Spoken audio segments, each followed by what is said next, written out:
Hello, everyone. My name is Yasmin Flores, and we are back for another segment of El Paso Clarinet Quartet's video podcast. And with me today, once again, is Rebecca Rosales over here on my left. Hello, Rebecca. We've got Jessica Shin, my bottom left. And then underneath me is Stephen Montes. And so, hello, everyone. Hello. Hi. Hello. So, on today's platter of appetizers, we are talking about, I'm going to learn how to share the screen in Zoom. Very exciting. Watch the magic unfold. We're going to talk about clarinet quartets. And I've pulled up the prescribed music list. If you are a student and you're not familiar with the prescribed music list, UIL, just type in UIL prescribed music list into Google, go to it, and underneath the, it's called the event right here, this left menu over here. This will, event code, if you click on that and you scroll down, you find clarinet quartet. It'll give you all the clarinet quartets starting with grade 1. Grade 1 is the most difficult, and so that's the one you want to aim for if you want to get, you guys go to state with quartets as well, right? Yes. Mm-hmm. Cool. Awesome. So familiarizing you guys with this wonderful website, and then also going to get everyone to chime in with their favorite quartet. I will start with Miss Rosales. I honestly don't know if mine is on the PML list, but one of my favorites, and I know it's going to sound really cheesy, it's a Canonic Suite. Oh, yeah.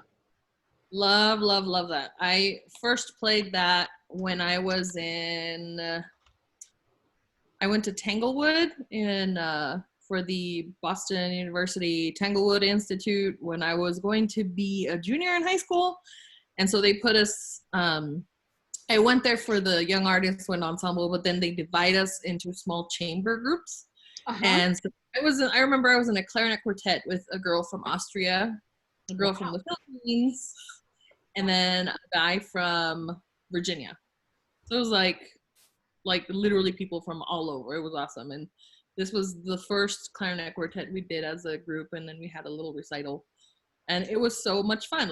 Technically everybody's playing the same thing because it's a canon, but it all comes together. It's awesome. It's just really fun. So I'm so glad you like that piece, because when we were with Anna Chavarria, I think we sight read it. Didn't we sight read it, Stephen? Yeah. Oh, Stephen's saying Sorry, yeah. I was muted, but yeah, we did sight read it. We sight read it, and it didn't go over well. Possibly sight read it. There was some wonkiness in the sight reading of the Canonic Suite. and so Anna was like, we're gonna put this aside, and so we did, and then we never came back to it. But I'm so glad that Rebecca likes it, because I like it too. I love the Canonic, Elliott Carter, right? Yeah. And so no, it's not on the list. I just went looking for it, and this makes me sad. But that is definitely a really great piece, and thank you. I'm going to come back to you in a moment with our next question, but now we're going to go to Jessica Shin. Jessica, all the way from the West Side via satellite. Jessica, what is your favorite clarinet quartet? Well, my favorite one is actually, I don't think it's on the list either, but let's go to the list. I do like anything by McKay, just simply because it does give you that Americana exposure for clarinet quartets. So, I know my clarinet quartets have played the American sketches and on a pastoral theme. And so McKay was really good about that. Some difficult parts, but also it's very independent, so a lot of listening needs to happen. Now, as for my favorite to play, that's probably not on the list, is the Astor Piazzolla's Histoire du Tango. So love that. Again, I'm very sentimental when it comes to those things, so that was something that I know my colleagues and I, when we were in college, we had played for one of my friend's senior recitals. And Histoire du Tango was amazing. It was so hard. Shout out to Kit Brandy and to Steve Moore and Ted Mansfield. Those were my colleagues at the time. So we were able to kind of play for our kids' senior recital. Loved it, and yeah. So something on the list, something off the list. Okay, cool. Very good. Awesome. And I just wrote down McKay because I'm not familiar with that one, but I'm going to buy it. I'm going to go out and buy it. Cool. Okay. Next up is Stephen Montes. What is your favorite quartet, Stephen? One that I'm listening to now, and I'm sure it's probably not on there, but it's called Dream Dances Number 3, and it's by Zoltan Kovacs. There's a really good recording of the Budapest Clarinet Quartet playing it on Spotify.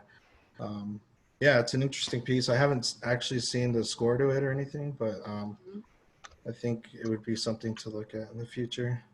So I have a dumb question for you guys, and maybe some of you all out there can answer me. I don't know if I turned on the comments. I was afraid to turn on the comments on YouTube because things get a little unruly on YouTube sometimes, right? And so I was like, but I can, and maybe somebody can chime in. There has to be a process to submit pieces to be accepted, to be put on the prescribed music list. And for example, Kovacs is a great example because I'm sure you can probably find, a few years ago, ICA had the Kovacs unaccompanied clarinet solo on the Young Artists competition. And I'm trying to remember what's the name of that solo, but it's out of that collection of unaccompanied pieces that he did.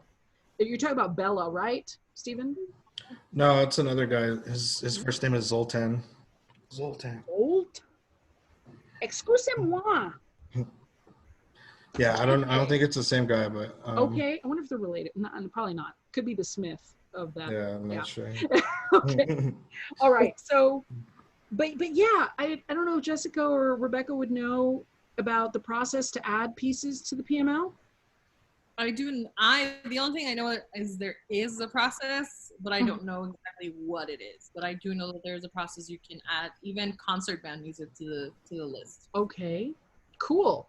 Yeah, I would love to find out, and maybe that's a call to David Ross. Maybe we could find out from Dr. Ross and see what he might say, because there's a lot of these pieces are really fantastic, and these are pleasant. The Bennett, for example. The Bennett is cute. I like the Bennett. I guess it's my turn to tell you what my favorite piece is, and I should check if it's on the PML, and it better be, or somebody's going to be fired. Just kidding. There it is. Yeah. Okay, good. I was so worried. Yes, it is. The same edition. Here, let me bring up my screen. Let me make this go away. Yes. This. Peekaboo, everybody. James Watterson. I love this piece. We did this a couple years ago, Stephen, remember? Yeah. Yeah. And this is a beautiful segue. This is, by the way, everybody, on the PML. It's a gorgeous piece. And I'm looking at the instructions and it says play movement 1, 3, or 4. Absolutely, because the slow movement was insanely difficult to tune. Anna would, I'm going to keep referring back to Anna Chavarria, would kind of pull me aside sometimes and tell me like, okay, Yasmin, you know, you're double check your intonation, or you know what, I think this person might be a little bit sharp or might ride a little bit flat. And so we would kind of talk about things, but the one who always has real good ears was Anna and also Stephen. Both of them are really good. I'm not as good. Like hello, me, I will admit, this is intonation anonymous, okay? Bad tuning anonymous. Yasmin Flores will admit that my ears are not quite as good as Stephen and Anna's, and they were always real spot on with intonation. And so I'm going to open the floor to Stephen to talk about intonation and balance in an ensemble. I like to think of it as a pyramid. I'll leave that for you, Stephen. Run with it. Yeah, I like the idea of the pyramid, but more so than that, I like the very tippy top of the pyramid, the real quiets. I think it's impossible to blend if things are just, you know, if everybody's playing full blast it's just not ever going to work. And so, especially in a clarinet quartet, practicing getting good at playing quietly, maybe even just take a piece that you guys are working on, do it pianissimo all the way through, and then go through different ranges of dynamics, and then, you know, pick and choose from that. But really learning the quiets, I think, is super important. So Good. Yeah, I agree. And I agree, but then I don't do it. So we're all guilty. We're all guilty. right. Because I know Stephen, and again, Stephen's so darling and polite with me. Sometimes Stephen hints that I'm a little too loud. And anyone that knows me from high school will go, I know. And he should just knock me out on the floor. But yeah, anybody that knows me from high school, I've just always been loud. I don't know. I'm loud here. I'm stepping back. Okay, I'm stepping back from the mic because I'm too loud. And you know what is the deal? I don't know. But let me open the floor to Jessica Shin this time. What do you think about balance and intonation? Well, I was just having, I don't know what your all's thought is. I'm going to pose another question. What about recording, like recording yourselves? You know, so I think for anybody, whether you are in high school, middle school, all the way up, you know, it's really good to record yourself, whether you're in an ensemble or whether you're even just doing solo work. I think that's important. Now, just going and doing it live, absolutely. I think we just need to, I agree with Stephen on that. I mean, sometimes we are so focused on ourselves and we just play out and just worry about our parts. I think we need to maybe, like we've done this before in our quartets, like, hey, can you not play this? And let's just work on this here and see how that is going to be balanced here. And this, you know, we kind of have the same part. Like, let's balance this. Okay, now let's add the melody, or now let's add this bass line accompaniment. And then we kind of take people out and then put the pieces back together.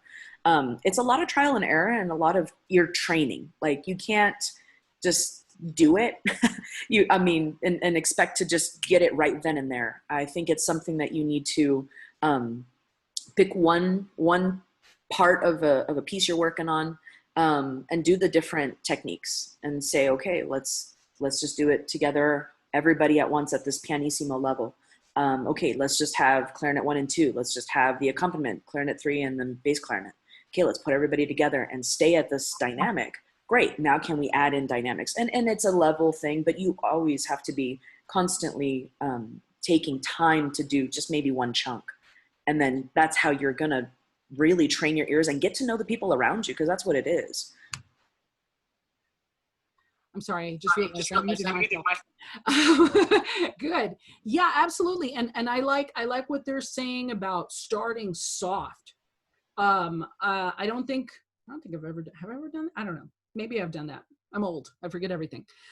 So, but I like that. I like that principle. Get everybody to start pianissimo.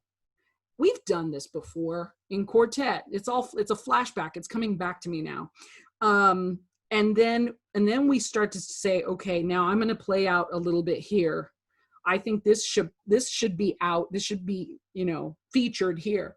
So Rebecca, what is your advice on intonation and balance? What do you think?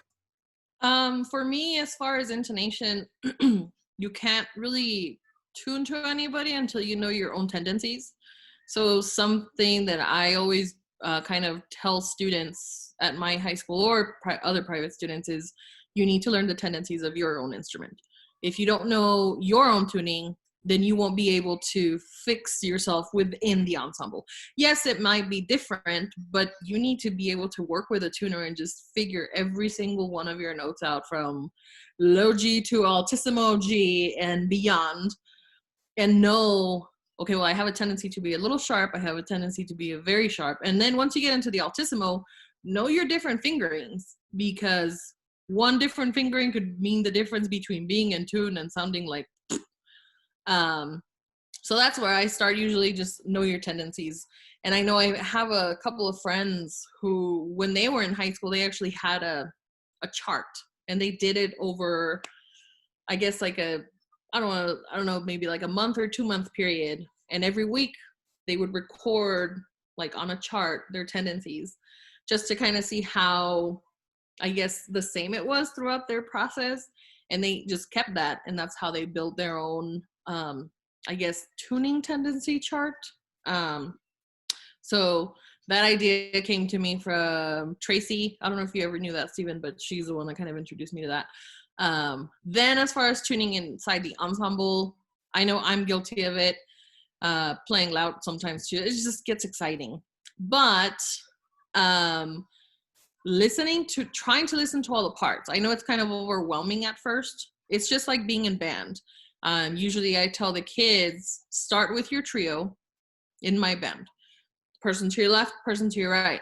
Okay, once you figure that one out, move to your section. Are you in tune with your section? Once you figure that out, try to challenge yourself and like pick a different section to be in tune with.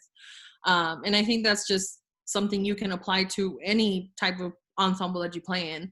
So listen to the bass part, bass clarinet, listen to the third clarinet, see what you have in common and all that stuff. So it all just kind of revolves around the same ideas for me of listening to the different parts and how you fit in.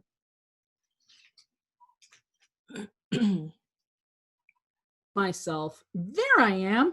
I was like, where's the mute button? Where's the mute button? So I just pulled up a tuning chart that I created some years ago, and I'm sure all of us have one, because I know Stephen has a lot of good stuff too. But this was real easy to generate. I created this on Excel and just listed every single note on the clarinet and said, okay, where is this on the tuner? Is this in tune? Is this minus? Is this flat? Or is this plus? Is this sharp? Right? And so I think if you do that, and the thing you've got to remember, everybody, listen to the words that come out of my mouth. Do not, when you're tuning yourself, start to move your jaw. Because then what you're doing is you're adjusting. And then when you go into play in the band, you're not going to be making those same adjustments while you're playing, right? When you tune yourself, play with the regular embouchure that you use all the time, okay? Don't change anything. Don't go, oh, I'm going to bite more. Oh, I'm going to drop my jaw more. No, just play the way you play so you can check the horn, okay? Then you make your adjustments. When you go home and practice, then you can play around with, okay, Mrs. Richards says that I need to drop my jaw more because I'm biting, or raise my tongue, or whatever you need to do, right? Because that's one of my biggest pet peeves is I see a lot of students do that. They make that change, and then it's like, well, I'll push back in, never mind, you know. I'm sure you guys can relate, right? Yeah. Okay, I'm sorry. I'm the drama queen of the quartet, by the way. Well, I actually wanted to add something, if you wouldn't mind. Please add drama. We have a tendency to have the tuner in front of us, and of course we want it to be right smack in the middle. And so I think our nature is to try to make the adjustment. Right. And I don't know who taught me this, but I learned this years ago. Is somebody at a master class or somewhere, I don't know. They told me, close your eyes when you're playing the note to tune. Don't look at the tuner. Then after a few seconds, open it and then stop. Yeah. Record stuff so that you're not tempted to move anything here. And so I actually, to this day, I still do that. I'm such a nerd. Well, good. That's what makes you such a good player. And I, you know, I meant to brag a little bit more about the quartet last time, and the three individuals I have around me here. When each of these individuals was recommended to me by Anna Chavarria. Anna, just to give you a history of El Paso, if you're not from this area, El Paso has a clarinet teacher that has taught. She is like the Moses of the clarinet world, right? And so many of us, including some of my band directors, were students of Vin Richards. Yes, I think Jessica was. I don't know if Stephen was. Were you not? Okay, Stephen's the oddball out. That's okay. We still love you, Stephen. But Vin Richards taught so many wonderful clarinet players. I'm not going to say how many decades, but several decades back. And she looks the same. Like, she made a deal with the devil. She's going to kill me for saying that. She made a deal with the devil because she still looks the same. And I'm just like, she doesn't age. She doesn't age. Like, I'm losing my hair. My hair's turning white. She doesn't age, right? Like, what's happening right now? She still teaches, and she's great. She's phenomenal. And that recipe, her major thing was cleanliness of technique and articulation. That those were two things, but intonation as well. Every aspect, she was phenomenal. And so many of us that have come back to teach, Anna Chavarria, myself, I think Stacy took with her, and I'm referring to Tracy. Is it Tracy? The one that's married to the band director at Del Valle? Stacy or Tracy? Tracy. Thank you. Tracy. I think Tracy took with her as well. Dion Olivas. I mean, you could go down the line, and there's just so many people that study with Vin Richards. And so now it's like an army. It's like a clarinet army, right? Dun, dun, dun, dun, da, da.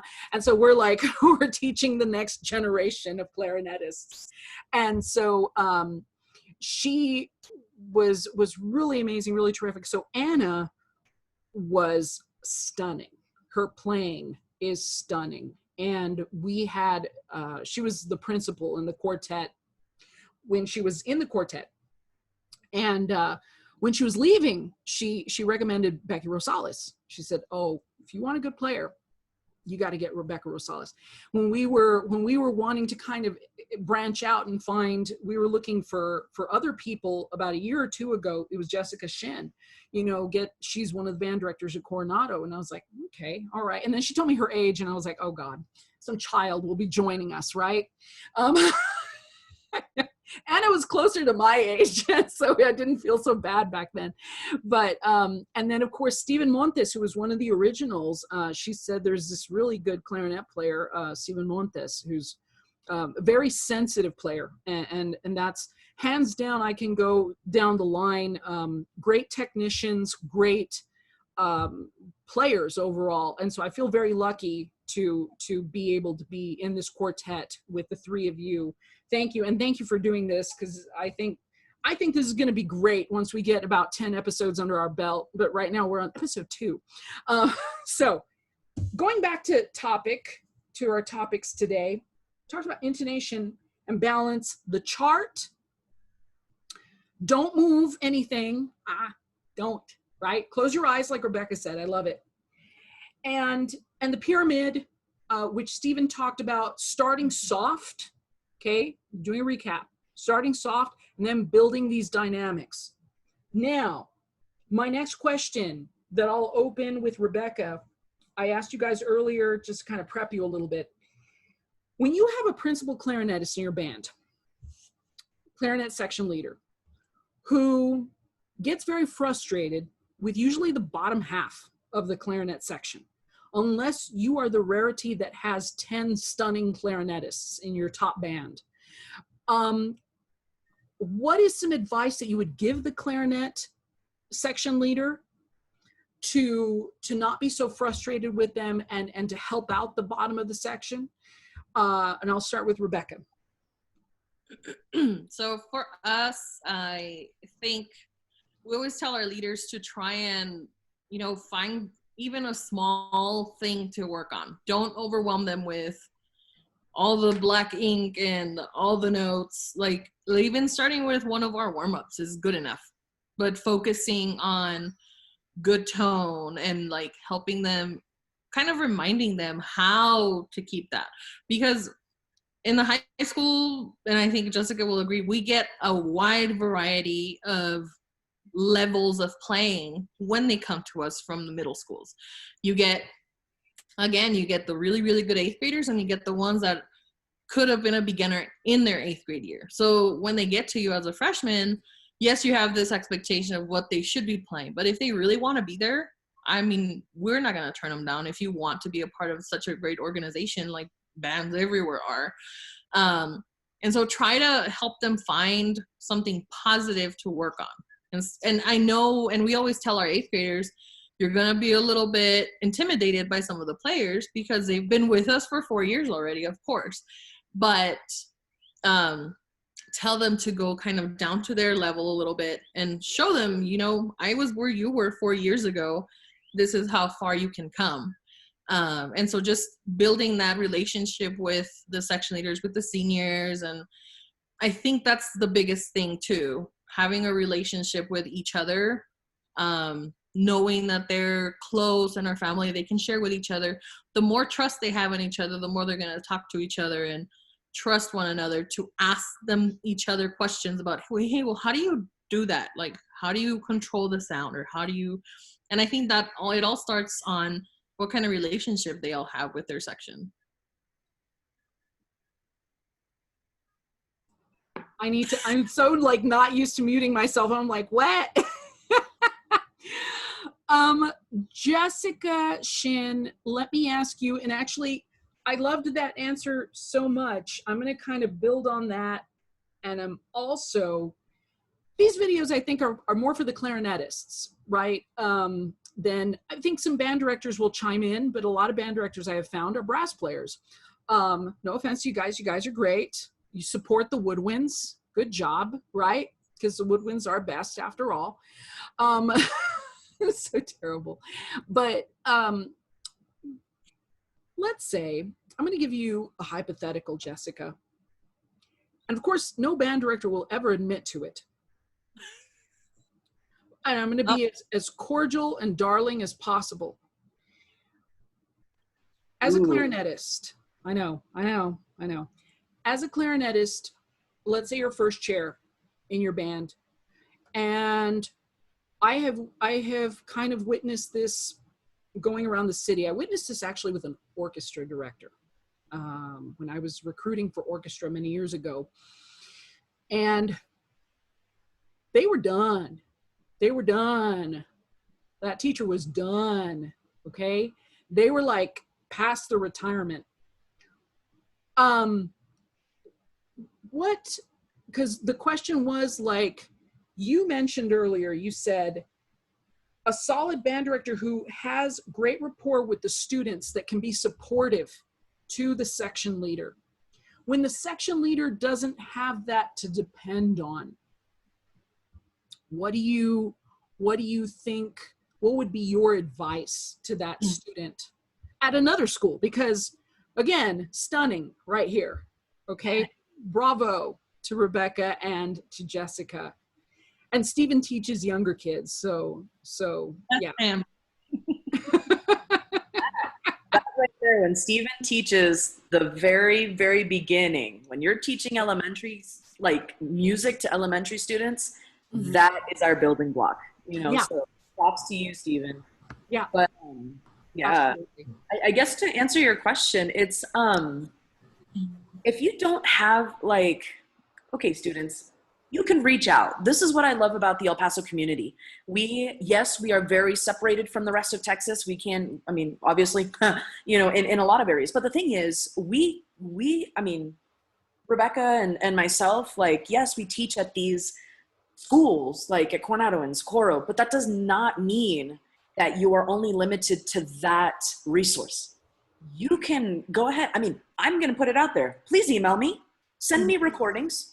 You know, type up questions, and Rebecca's, you know, putting her thumbs up. Absolutely. I think you can teach, we can, any four of us would be willing and able, especially during this time, you know, summer, this is the time to prepare.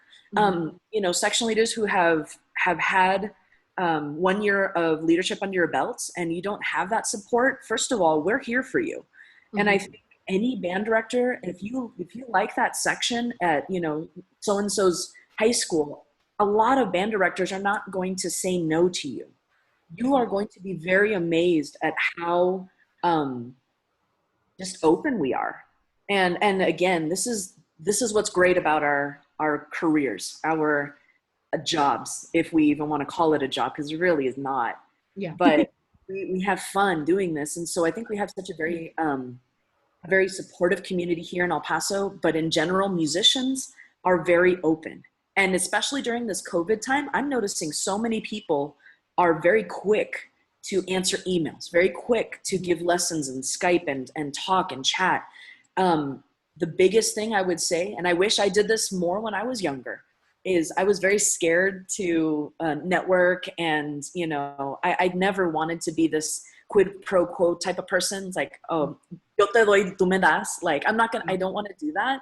But I wish I had more of a relationship, because again, I think music is not about taking, it's about what we can give.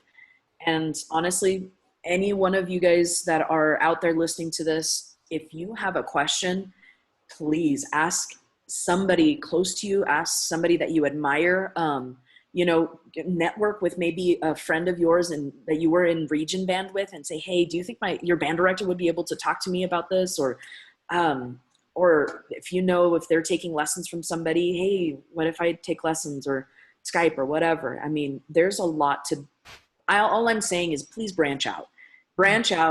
And what's the worst thing that can happen? Mm-hmm. That person says no, great. You have literally a million more people that you can talk to. Yeah, absolutely. Yeah. And to give Stephen credit, I agree with Jessica absolutely. To give Stephen credit, you're right about the elementary education in music. I remember Scottsdale when I was very little, and I remember there's a woman named Miss Bird who went into every classroom with a record player. If you don't know what that is, go to Dillard's, they're back. When you're old enough, stuff starts coming back like bell bottoms. And so, and so Miss Bird, she would roll in this record player and we would sing songs, and I loved the fine arts hour so much. And that's probably what made me want to do band when I was in 6th grade. It was that foundation that was set. I mean, some people think I sing well. I do in lessons, but I try not to, because I play clarinet. So, but I have great memories of that. So Stephen probably has one of the most important jobs out of all of us. I have the easiest because I'm dealing with adults, like no parents, thank God. I'm not dealing with, you know, messes, none of that, bathroom passes. No, ain't nobody got time for that. You need to use the restroom, you go on ahead. Take your time, girl, take your time. But I think that I love what Jessica said, going back to that. And again, I could tell you some stories, but I won't. I can't, because I'll tell them some stories later. If your band director, for whatever reason, feels jealous or says, like, what are you doing contacting the lady at Coronado? What? You know, you have me and Stephen, because Stephen poses no threat and I pose no threat, because we're not high school band directors, right? So you could say, oh, well, actually, I'm contacting Dr. Flores at EPCC. Like, oh, well, that just changed the game, right? If for whatever reason your band director gets crazy and starts saying, oh, don't talk to the lady from Socorro, well, no, that's our competition. You know, sometimes people are, won't say it. Stephen is great, though. Principal of Roswell, is that correct, Stephen? Are you second or principal? I'm second still, but okay. Hopefully I'll get the bump soon. Okay, all right. Work it, son. Okay, hi. We have a guest today with us. That's my son, Micaiah. Oh, okay. Okay. He's like, hi, everybody. So, love the cameo. Hi, Micaiah. I know. That's a darling. So, so now I'm going to go to Stephen, and because I think I already talked to Rebecca. Yes. Okay, I talked to Rebecca, I talked to Jessica. I'm going to talk to Stephen about frustrations and so, I mean, it goes into psychology, and I always have such a fascination with psychology and education, music education. So Stephen, what do you think, what would be your advice to clarinet section leaders that get frustrated? Picture me in high school. Okay, you know my personality, Stephen. You tell me to chillax. What is your advice? Man, I think frustration's never the way to go. I mean, obviously you can feel it and think it, but you really got to get with those kids that are struggling with the music. And even if it's just like, hey, let's go to the practice room and, you know, play a real simple duet. like develop some sort of friendship with that person and like um, be on like musical terms with them, even if you guys just sit at the piano and just jam out, you know. That kind of helps bring things together. Yeah, you got to get away from the scores, and especially if things are really frustrating and you know you're not meeting goals, or you know not everyone's keeping up. Take some time and do something different. I think it'll bring you back with a fresh approach to whatever's going to happen next in your section. So I like that. That's good. Yeah, and Stephen is so much more open-minded than I've ever been. It's too late for me now, but like I'm a curmudgeon now. But I think that I wish I would have had Stephen when I was 15 or 16, sitting in front of the section and yelling at him. I mean, I would just rip him to shreds, and like, what's wrong with you? You know, you've been given this instrument. You better figure it out today, right? And I was intense. Like, I don't, you know, again, yeah. Uh, I have pulled away from doing that, but really, I love what Stephen said. It's just the camaraderie, the building those relationships, and building on finding their gifts. Because I look back and I think back to 100 years ago when I was in school in the 1900s, and people, everybody had their gift. Some people were artists, some people were very good at writing, some people were mathematicians. They were all looking at different majors, and I just thought that if you were in band, you were going to be a music major. And so, like, what was your problem, right?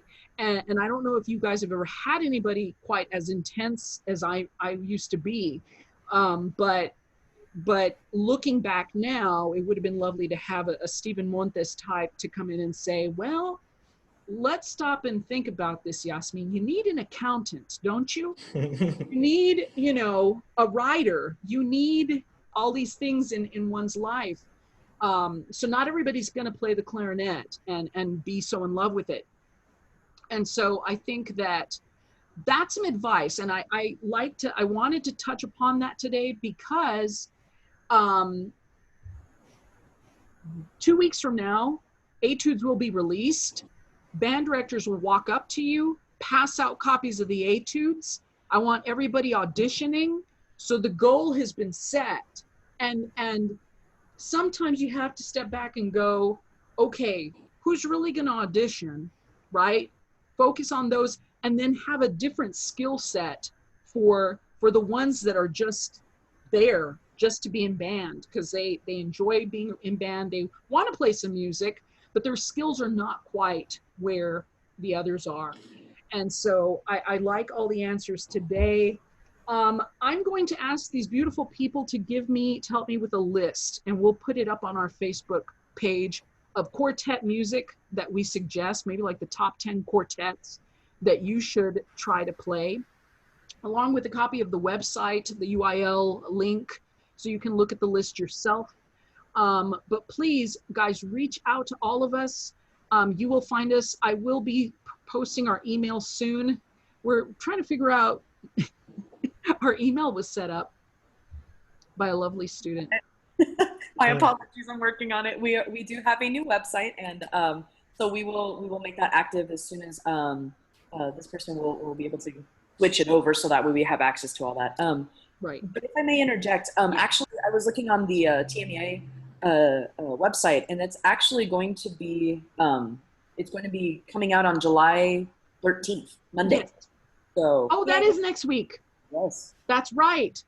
I thought we were in June. Just kidding, everybody. July 4th has passed. So next week, you guys are getting your etudes. So exciting. And we will do a video podcast about the etudes. We'll talk about them, although I know that website also mentioned that the people that chose the etudes are going to do videos about the etudes. Did you read that on there, Jessica?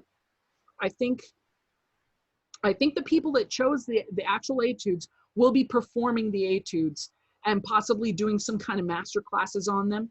So look out for that. And please enjoy your clarinet leisure time as we all have right now. Any other comments before we have to sadly go? Sadly. I know, I'm sad.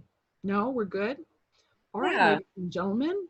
Well, we are the El Paso Clarinet Quartet, coming to you from El Paso, Texas. Thank you so much for joining us today. We will have more soon. Hasta luego. Bye-bye. Bye. Bye.